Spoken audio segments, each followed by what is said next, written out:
Hey, perfect spirit. I hope you're doing well.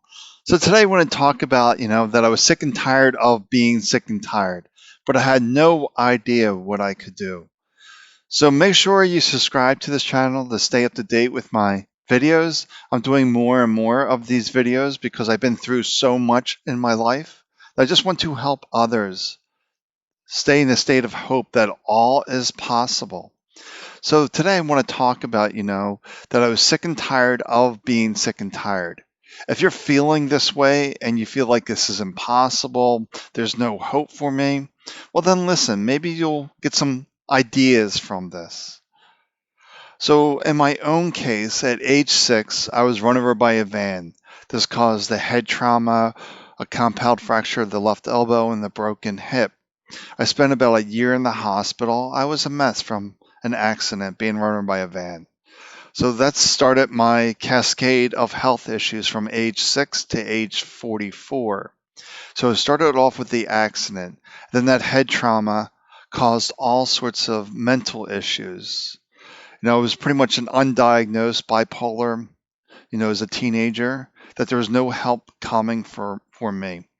I remember in high school, I was acting like my normal crazy self, and the teacher sent me to the vice principal's office. The vice principal simply asked me, "Are you smoking marijuana?" I said no, and he sent me back to class. No one saw, not even my parents saw, that I needed mental help. I wasn't doing well mentally. So I had all this garbage up here that I took as my truth, this head trash, to realize that the mind is filled with thoughts, and most of those thoughts are not true. But no one told me that. So I took my thoughts as my truth, and I nearly killed myself because of that. As a suicidal bipolar, I was all over the place.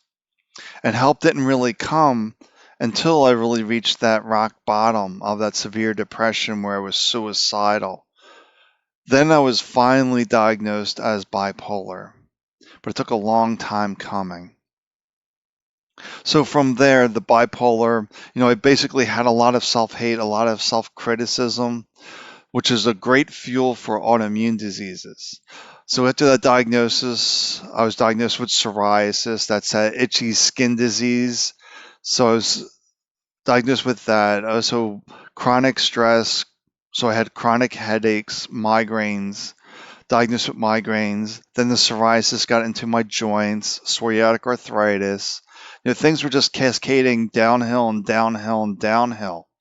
But I was really sick and tired of being sick and tired, that there was nothing I could do besides going to the doctors, taking medicine, because was depending on them for the answer.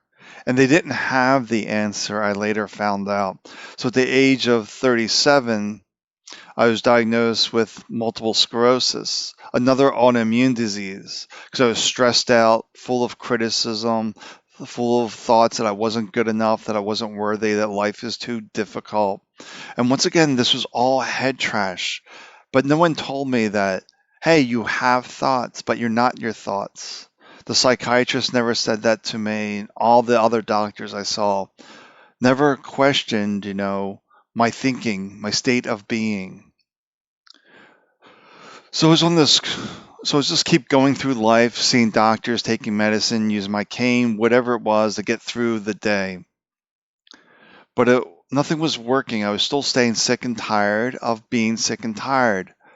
But to me, this was incurable. I was just stuck with it, that this was my lot in life. So when I was dealing with MS, I was relapsing, remitting at that time.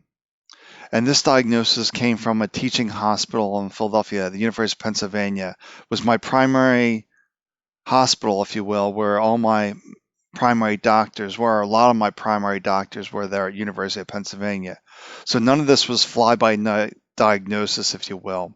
A lot of people say, oh, you were misdiagnosed. No, my medical records were like thick, huge medical records. So I had all this documentation that I was indeed a very sick man, very disabled, all these issues, all these problems.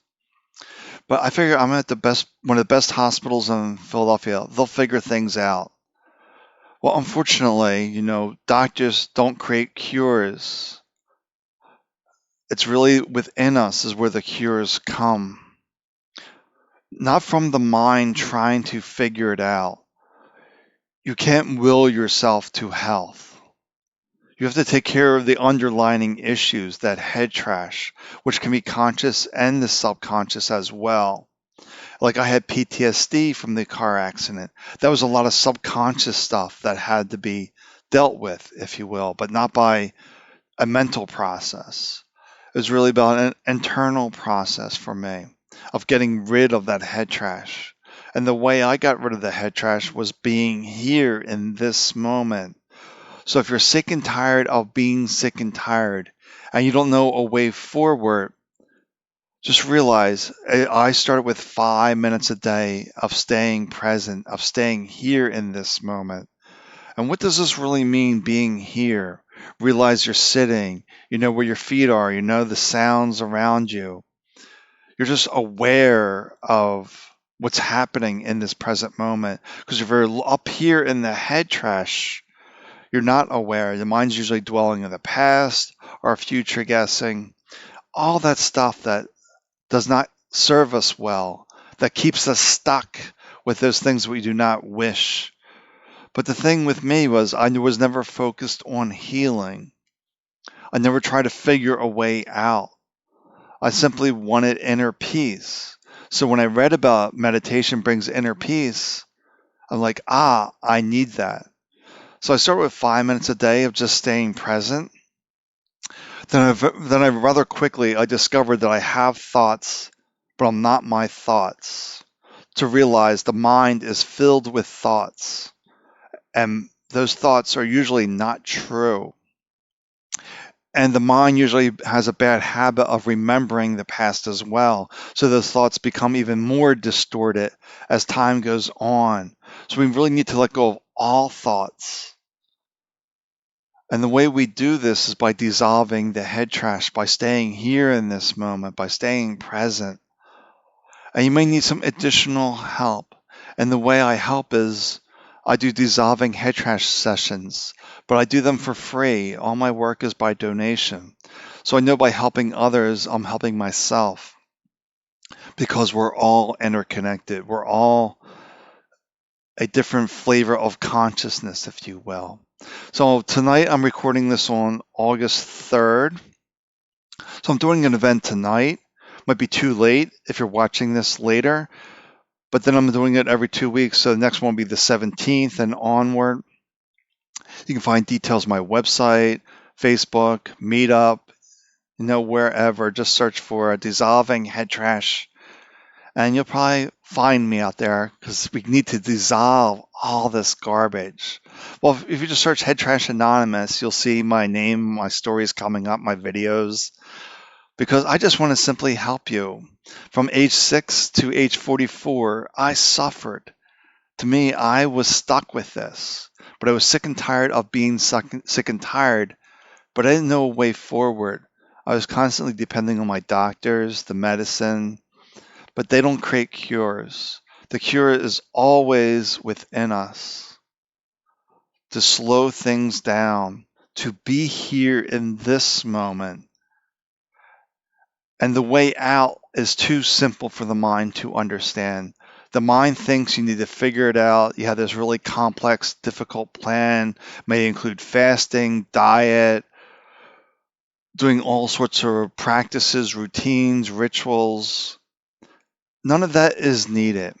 Because when I'm doing these dissolving sessions, I'm not having you do this or that. Because when you're doing this or that, it's usually adding to the head trash. And I really don't want to add head trash. Head trash is a source of issues. Why would I want to add to the issues, to the belief system? We want to strip away all those thoughts, all those beliefs that are not serving you, that you are indeed a perfect spirit.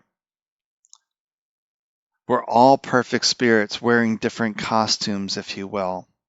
So we got to remember our true essence, our true self, is that one self in consciousness. That might be a little difficult to explain, But just keep an eye on this channel. I'm constantly creating videos. I do have meditations on here as well to dissolve head trash. And the thing with these meditations, they still work whether you're watching them live with me, or if you're live with me or watching videos, because there is no time and space. You're setting the intention, I want to connect with myself, the deeper self. Once you set that intention, the universe conspires, if you will, because you are the universe, to help you dissolve this head trash. That the answer you seek is within you. All right, well, take good care of yourself. I'll talk to you soon. Bye for now.